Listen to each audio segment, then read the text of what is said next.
Hi friends, welcome to relax recipes. Pizza சின்ன பிள்ளையிலேருந்து பெரியவங்க வரைக்கும் ரொம்ப பிடிச்சமான ஒரு ஃபுட்டு ஸ்நாக்ஸாகவே ஆயிடுச்சு அப்படின்னு சொல்லலாம். இன்றைக்கி நம்ம வீட்டிலையே சிக்கன் பீஸா எப்படி பண்ணுறது அப்படின்னு சொல்லிட்டு பார்க்கலாம். இன்றைக்கி நம்ம பண்ண போகிறது 8 பேர் வரைக்கும் தாராளமாக சாப்பிட்லாம். நீங்கள் 4 பேருக்குனா இதை பாதியாக கம்மி பண்ணிக்கோங்க. 1 டேபிள் ஸ்பூன் சீனி எடுத்திருக்கேன். 1.5 டேபிள் ஸ்பூன் அளவுக்கு ஈஸ்ட், ஆக்டிவ் ட்ரை ஈஸ்ட். சுகரோட ஆக்டிவ் ட்ரை ஈஸ்ட் சேர்க்கையில் ஈஸியாக உங்களுக்கு நல்லா பொங்கி வரும். இதுக்கு 1.5 கப் அளவுக்கு வெதுவெதுப்பான தண்ணி சேர்த்துருக்கேன். இதை லைட்டாக மிக்ஸ் பண்ணி விட்டுக்கலாம். ஈஸ்ட்டு ஒரு 2 மினிட்ஸ்லேயே நல்லா உங்களுக்கு நுரைச்சிட்டு வந்துடும். கண்டிப்பாக தண்ணி வெதுவெதுப்பாக தான் இருக்கணும். ரொம்ப ஹாட்டாக இருந்தது அப்படின்னா அந்த ஈஸ்ட் ஆக்டிவ் ஆகாது. எப்படி ஆக்டிவாக இருக்குது பாருங்கள், நல்லா நுரைச்சிட்டு வந்துடுச்சு.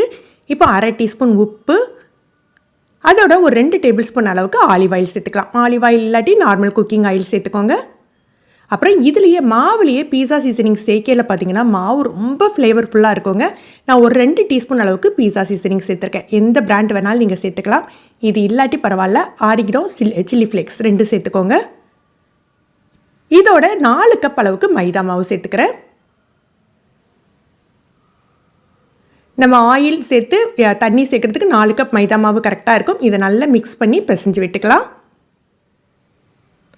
லேசாக இந்த மாதிரி ஒட்டுற மாதிரி தான் இருக்கும். மேலே ஒரு 2 டீஸ்பூன் அளவுக்கு ஆயில் சேர்த்துட்டு அப்படியே மூடி வச்சிடணும். ஒரு 1 ஹவர் மூடி வச்சுட்டா மாவு நல்லா பொங்கி வந்துடும்.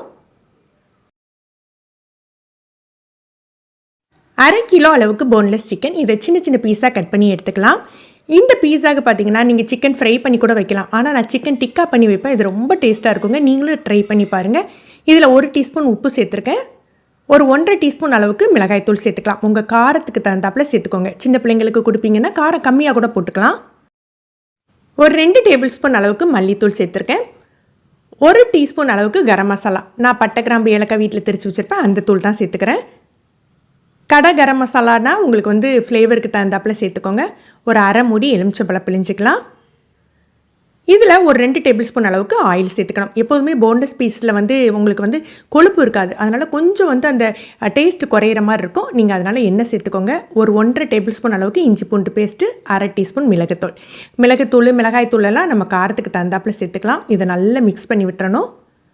இதை மிக்ஸ் பண்ணிவிட்டு ஒரு 3 டேபிள் ஸ்பூன் அளவுக்கு, 1/2 கிலோவுக்கு 3 டேபிள் ஸ்பூன் தயிர் சேர்த்துக்கிறேன். ஏன்னா இந்த சிக்கன் டிக்கா பார்த்தீங்கன்னா நம்ம பேன்லேயே தான் குக் பண்ண போகிறோம். எக்ஸ்ட்ரா தண்ணி சேர்க்காமல் அந்த சிக்கனில் இருந்துக்கிற தண்ணியிலேயே நம்ம குக் பண்ணுவோம். அதுதான் உங்களுக்கு நல்ல டேஸ்ட்டு கொடுக்கும். இதை நல்லா கலந்து விட்டுறலாம். இதை மேரினேட் பண்ணணும்னு அவசியம் இல்லை, உடனே நம்ம செய்ய ஆரம்பிக்கலாம். ஒரு பேனில் 3 டேபிள் ஸ்பூன் அளவுக்கு எண்ணெய் சேர்த்துக்கலாம். முதல்ல சேர்க்குற இந்த எண்ணெய் தான் திரும்ப நம்ம எண்ணெய் சேர்க்கணும்னு அவசியம் இல்லை. எண்ணெய் சூடானாக்கில் நம்ம விரைய வச்சுருக்கோம் பாருங்கள் சிக்கன் பீஸ், அதெல்லாம் சேர்த்துக்கலாம். நான் இன்றைக்கி பண்ண போகிற பீஸாக்கு இந்த 1/2 கிலோ கரெக்டாக இருந்தது. உங்களுக்கு நிறைய சிக்கன் வேணும்னா நீங்கள் எக்ஸ்ட்ரா கூட போட்டுக்கோங்க. ஒரு 2 நிமிஷம் நல்லா ஹை ஃப்ளேமில் இந்த மாதிரி பரட்டி விட்டுறணும். இப்போ இதை மூடி போட்டு ஒரு 5 நிமிஷம் மீடியம் ஃப்ளேமில் விட்டுறலாம்.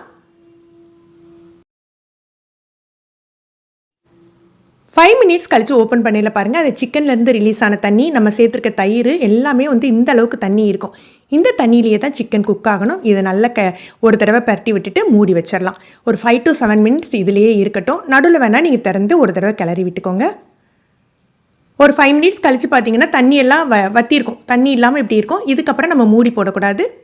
அதே மீடியம் ஃப்ளேமில் வச்சு நடுவில் பரட்டி விட்டுக்கோங்க. ஒரு 2 நிமிஷத்தில் தண்ணியெல்லாம் வற்றி நல்லா உங்களுக்கு ரோஸ்ட் ஆகிடும். நம்ம இன்றைக்கி பீஸாக்கு மேலே போட போகிறோம் அப்படிங்கிறதுனால இந்த பதத்துலேயே ஆஃப் பண்ணிக்கலாம்.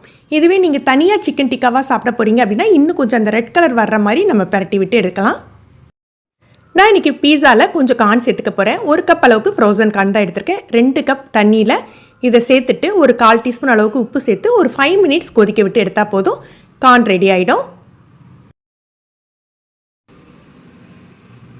நம்ம செட் பண்ண வச்சுருந்தோம் பாருங்கள், அந்த மாவு எந்த அளவுக்கு பொங்கி வந்துட்டுருக்குன்ட்டு. இதை ரொம்ப அழுத்தியெல்லாம் இப்போ செய்யக்கூடாது, அப்படியே எடுத்துக்கலாம். நான் இன்றைக்கி பண்ணுற பீஸா 8 பேர், 6 பேர்லேருந்து 8 பேர் தாராளமாக சாப்பிட்லாம் அப்படின்னு சொன்னேன் இல்லையா. இந்த மாதிரி பல்காக நீங்கள் பெரிய பீஸாவாக செய்கிறீங்க, இல்லை ஒரு பார்ட்டிக்கு செய்கிறீங்க அப்படின்னா நீங்கள் சின்ன சின்ன பிளேட்டில் செய்கிறதோட அந்த ட்ரே பீஸாவாக செஞ்சுக்கோங்க. டேஸ்ட்டும் சூப்பராக இருக்கும், செய்கிறதும் உங்களுக்கு சுலபமாக இருக்கும். நான் இன்றைக்கி ஓவனோட ட்ரேயே எடுத்திருக்கேன். அதில் ஒரு பட்டர் ஷீட் போட்டுக்க போகிறேன். பட்டர் ஷீட் நல்லா உங்களுக்கு அதில் செட் ஆகணும் அப்படின்ட்டு கீழே கொஞ்சமாக ஆயில் தடவிருக்கேன். ஆயில் தடவி பட்டர் ஷீட் போட்டுக்கலாம். பட்டர் ஷீட் மேலேயுமே கொஞ்சம் ஆயில் தடவிக்கோங்க. அப்போ தான் பீஸாவோட அடிப்பாகமும் நல்லா உங்களுக்கு டேஸ்ட்டாக இருக்கும். இந்த ட்ரேயோட சைஸ் பார்த்தீங்கன்னா 12/18 இன்ச்சு.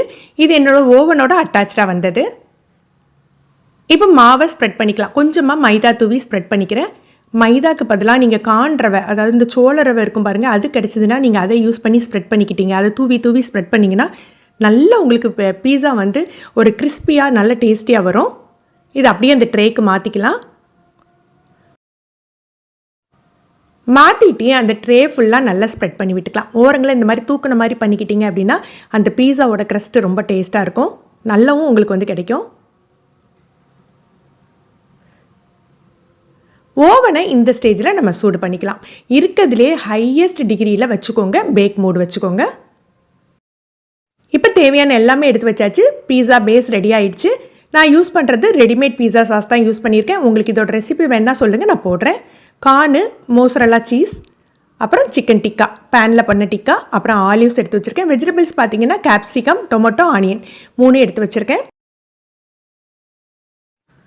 முதல்ல சாஸ் வந்து நம்ம ஸ்ப்ரெட் பண்ணி விட்டுக்கலாம். முக்கியமாக சாஸ் ஸ்ப்ரெட் பண்ணையில் ஓரங்கள்லையும் படுற மாதிரி ஸ்ப்ரெட் பண்ணிக்கோங்க. நிறைய இதில் பார்த்தீங்கன்னா ஓரங்கள் வந்து ரொம்ப பிளெயினாக இருக்க மாதிரி இருக்கும், அதனால் ஓரத்துலையும் படுற மாதிரி ஸ்ப்ரெட் பண்ணிக்கலாம்.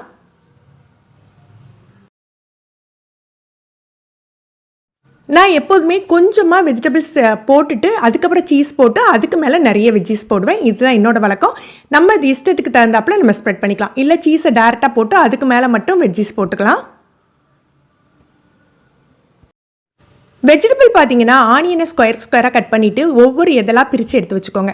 அதே மாதிரி தக்காளி யூஸ் பண்ணையில் பார்த்தீங்கன்னா உள்ள அந்த இது இருக்கு இல்லையா, ஜூஸ் எல்லாம் ரிமூவ் பண்ணிவிட்டு கட் பண்ணிக்கோங்க. அப்போ தான் உங்களுக்கு பீஸாவுக்கு நல்லாயிருக்கும். தேவையான அளவுக்கு மோசரல்லா சீஸ் போட்டுக்கலாம். நீங்கள் நல்ல சீஸியாக வேணும்னா நிறைய போட்டுக்கோங்க. இல்லை ஹோம்மேட் மாதிரி கொஞ்சம் லைட்டாக வேணும் அப்படின்னா குறைவாக போட்டுக்கோங்க.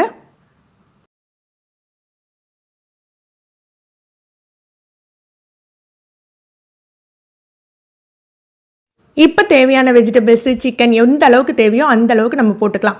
இதில் ஒரு பெஸ்ட் ஐடியா என்னென்னா, நீங்கள் இது வரைக்கும் பேஸ் மட்டும் பண்ணி கொடுத்துட்டு உங்கள் வீட்டில் குட்டீஸ் இருந்தாங்கன்னா அவங்க கையில் கொடுத்துருங்க. எந்த அளவுக்கு வேணுமோ உங்களுக்கு அந்த அளவுக்கு போட்டுக்கோங்க அப்படின்னா அவங்க அழகாக சூப்பராக செட் பண்ணி கொடுத்துருவாங்க. நான் அன்றைக்கி அதை தான் பண்ணினேன். இதெல்லாம் பண்ணுறதுக்கு நமக்கு ஒரு 10 மினிட்ஸ் ஆகுங்க. அந்த டயத்துக்கு ஓவன் வந்து ஹீட் ஆகிட்டு இருந்தால் போதும். என்னோடய ஓவன் டீட்டெயிலெல்லாம் ஆல்ரெடி நான் வந்து கொடுத்துருக்கேன். நான் யூஸ் பண்ணுறது மார்பி ரிச்சர்ஸோட 60 லிட்டர் ஓவன். அது எப்படி ஒர்க் ஆகுது, 2 இயர்ஸ் கழிச்சு அது எப்படி இருக்குது, எல்லா டீட்டெயிலும் கொடுத்துருக்கேன். அந்த வீடியோ வேணால் இந்த வீடியோட எண்டில் நான் கொடுக்குறேன். உங்களுக்கு யாராவது ஓவன் வாங்குற மாதிரி ஐடியா இருந்தால் நீங்கள் வந்து ஓவன் எப்படி ஒர்க் ஆகுது அப்படின்னு சொல்லி செக் பண்ணிவிட்டு கூட நீங்கள் வாங்கிக்கலாம். டாப்பில் நிறைய ஆரிக்னோவோ அல்லது பீஸா சீசனிங்கோ அப்படி தூவி விட்டுக்கோங்க. பீஸாவோட கார்னரில் கொஞ்சமாக ஆயில் போட்டுக்கோங்க. ஒரு 2 டேபிள் ஸ்பூன் ஆலிவ் ஆயில் போட்டுக்கிட்டிங்கன்னா நல்ல உங்களுக்கு க்ரஸ்ட்டு வந்து நல்ல ஃபார்ம் ஆகி கிடைக்கும். மிடில் ரேக்கில் வைக்கிறேன். நான் இருக்கிறதுலே ஹையஸ்ட் டிகிரி வச்சுருக்கேன், பேக் மோடு வச்சுருக்கேன். ஒரு 12 மினிட்ஸ் வச்சா கரெக்டாக இருக்கும். 10 to 12 மினிட்ஸ். நான் 12 மினிட்ஸ் வைக்கிறேன். 12 மினிட்ஸ் கழித்து ஓப்பன் பண்ணி பார்க்கலாம். நம்ம இந்த ஓவன் பொறுத்த வரைக்கும் பேக் ஆகி முடிச்சுட்டுனா லைட் ஆஃப் ஆகிடும். நான் உங்களுக்கு கிளியராக காட்டணும் அப்படிங்கிறதுக்காக திருப்பி கொஞ்சம் டைமிங் வச்சு காட்டுறேன். நார்மலாக பீஸா பேக் ஆகி முடிச்சாக்கில் பார்த்தோன்னா இந்த மாதிரி தான் இருக்கும். நல்லா வந்து வெளியே சீஸ் எல்லாம் மெல்ட் ஆகி சூப்பராக செட் ஆகிருக்கும். ஆனால் அந்த ஒரு ரெட் கலர் இருக்காது. அதுக்கு ஒரு சின்ன டிப் நம்ம ஃபாலோ பண்ணுங்க. இதை தூக்கி அப்படியே இந்த ட்ரேயை தூக்கி டாப் லேயரில் வச்சுட்டு டாப் ரேக்கில் வச்சுட்டு ஒரு 2 மினிட்ஸ் கிரில் மோடில் வைங்க. 2 மினிட்ஸ் தான் வைக்கணும். கிரில் மோடு, பேக் மோட்லேருந்து கிரில் மோடுக்கு மாற்றிடுங்க. மாற்றிட்டா சூப்பரான ஒரு ரெட் கலர் மேலே ஃபார்ம் ஆகிடுங்க. அந்த சீஸ் இருக்குது பாருங்கள், கொஞ்சமாக அங்கங்கே வந்து உங்களுக்கு வந்து ரெட் ஆகிடும். எப்படி இருக்குது பாருங்கள் பார்க்குறதுக்கு.